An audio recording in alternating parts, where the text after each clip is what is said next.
Isaiah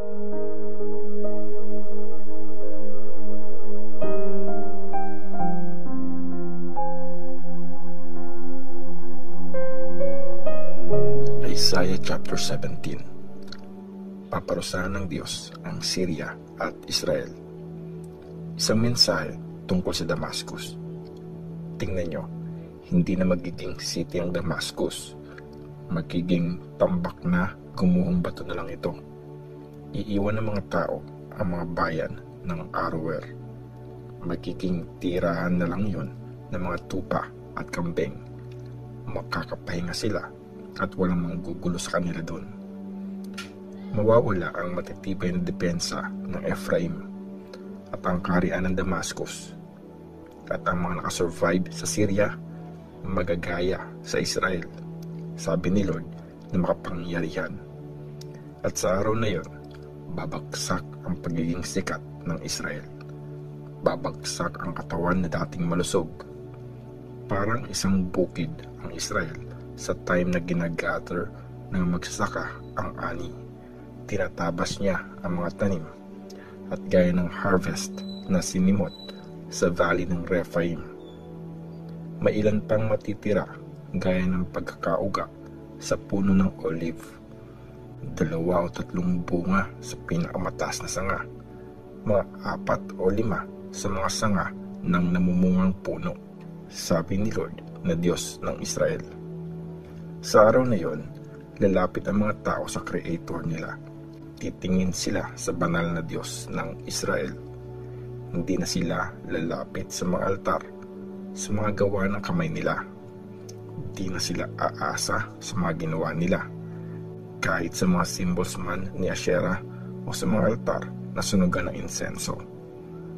Sa araw na yon, yung mga city nilang napapalibutan ng mga pader ay magiging parang iniwang mga woods at forest. Iniwan ng mga ito gaya nung time ng pananakop ng mga Israelites. Walang matitira sa mga lugar na ito. Kinalimutan mo ang Diyos na tagapagligtas mo. Di mo inalala ang batong pinagtataguan mo. Kaya kahit magtanim ka ng magagandang halaman at mga pinutol na sanga bilang ritual sa ibang Diyos, kahit mapatubo mo sila sa mismong araw kung kailan mo tinanim at mamulaklak sila kinabukasan, walang aanihing tanim sa araw na matinding lungkot at malalang sakit. Matatalo ang mga kalabang bansa. Makinig, tumadagundong ang mga maraming bansa. Parang malalakas na along humahampas ang tunog nila. Makinig, ang ingay ng mga bansa, parang baha ang tunog ng sigawan nila. Ang ingay ng mga bansa, parang rumaragasang baha. Pero sasawayin sila ng Diyos at magsisitaka sila. Para silang ipa na hinahangin sa mga bundok. Parang alikabok na ipo-ipo na nililipad ng bagyo. Pagsapit ng gabi, grabe, nakakatakot. Bago mag-umaga, wala na sila. Ganyan ang mangyayari sa mga sumasalakay sa atin. Yan ang kahihinatnan ng mga nanlilimas sa atin. Isaiah chapter 18. Paparusahan ng Diyos ang Ethiopia. Kawawa ka, lupain na maraming kulisap na maingay ang pakpak. Sa kabila ng mga ilog ng Ethiopia, nagpadala ka ng mga representative sa may dagat, sakay ng mga bangkang gawa sa tambo. Pumunta na kayo, mabibilis na messengers. Sa isang bansa, matatangkad at makikinis ang mga taga roon. Sa mga taong kinakatakutan ng mga nasa malapit man o malayo. Isang bayang malakas at makapangyarihan na ang lupain ay nahahati ng mga ilog. Kayong lahat na nakatira sa mundo, kayong naninirahan sa lupa. Pag may bandila na tinaas sa bundok, tumingin kayo. Pag may trumpet na tumunog, makinig kayo. Dahil ito ang sabi sa akin ni Lord, tahimik akong titingin mula sa tahanan ko. Gaya ng init ng sinag ng araw, parang singaw sa panahon ng anihan. Totoong tatagpasin ni Lord ang mga bagong sipol gamit ang karit. Yung mga gumagapang sanga, puputulin niya rin. Mangyayari ito bago dumating ang anihan, pagtapos na ang pamulaklak at nahihinog na ang mga grapes. Pababayaan lahat ng ito sa mga wild na ibon sa mga bundok at sa mga wild na hayop sa lupa.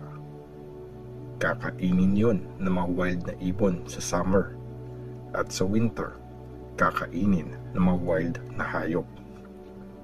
Sa time na yon, dadalhan ng mga regalo si Lord na mapangyarihan. Galing ito sa mga taong matatangkad at makikinis, mga taong kinakatakutan ng mga malapit man o malayo. Isang bayang malakas at makapangyarihan na ang lupain ay nahahati ng mga ilog. Dadalhin nila yon sa Mount Zion, ang lugar na pinili ni Lord na makapangyarihan para maging kanya.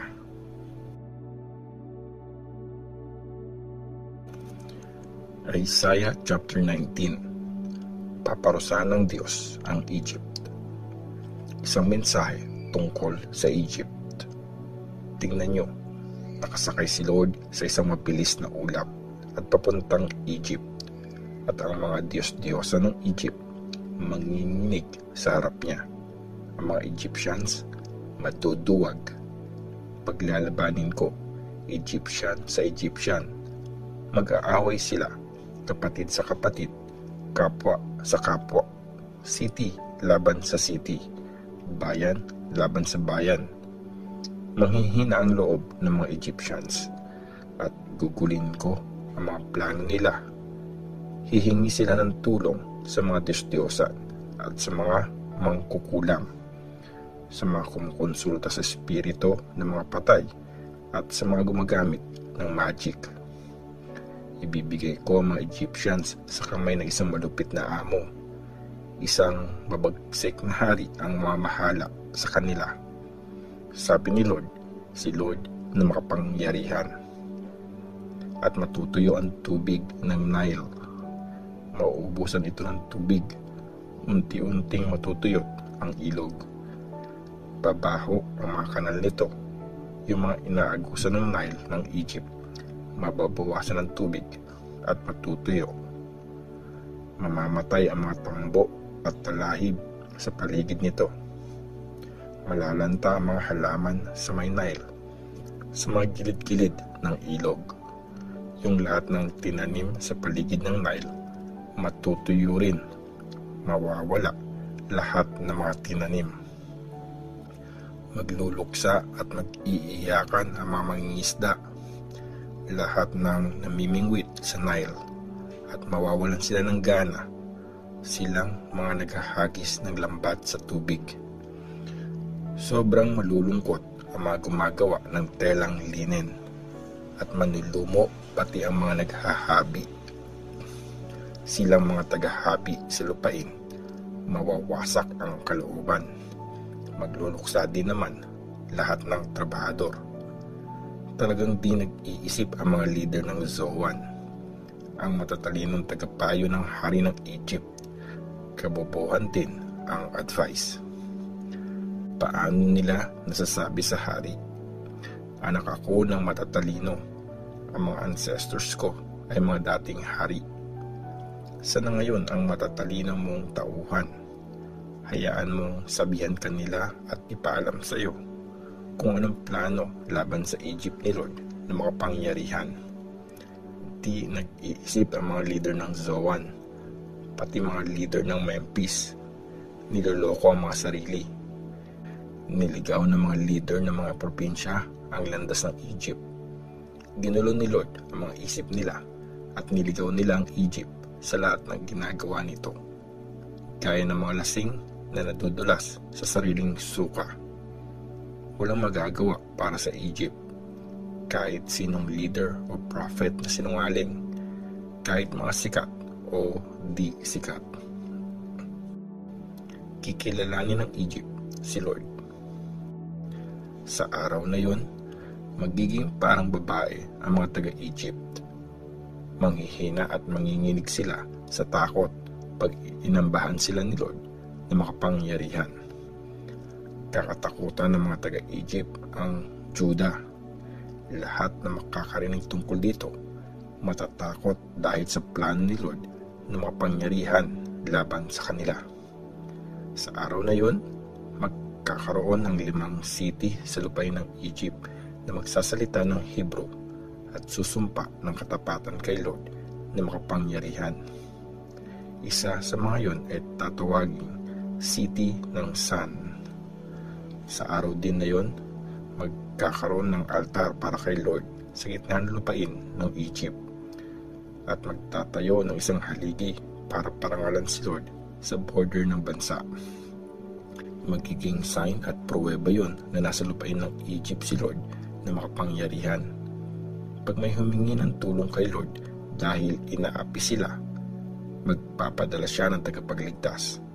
Ipagtatanggol niya sila at ililigtas, at magpapakilala si Lord sa mga taga-Egypt. Makikilala nila si Lord sa araw na yun.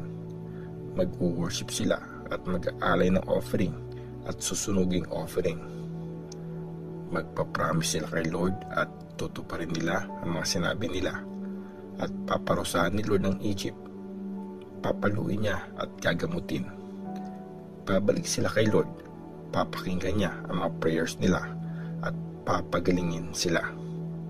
Sa araw na yon, magkakaroon ng daanan mula sa Egypt papuntang Assyria. Makakapunta mga taga-Assyria sa Egypt. Ganon din ang mga taga-Egypt sa Assyria. Ang mga taga-Egypt ay mag-worship kasama ng mga taga-Assyria. Sa araw na yon, magiging magkakapantay ang Israel, Egypt at Assyria. Magiging blessing sila sa mundo. Si Lord na makapangyarihan ang magbe-bless sa kanila at sasabihin, binibless ko ang Egypt, bayan ko, at Assyria na krineate ko, at Israel, ang bayang pinili ko.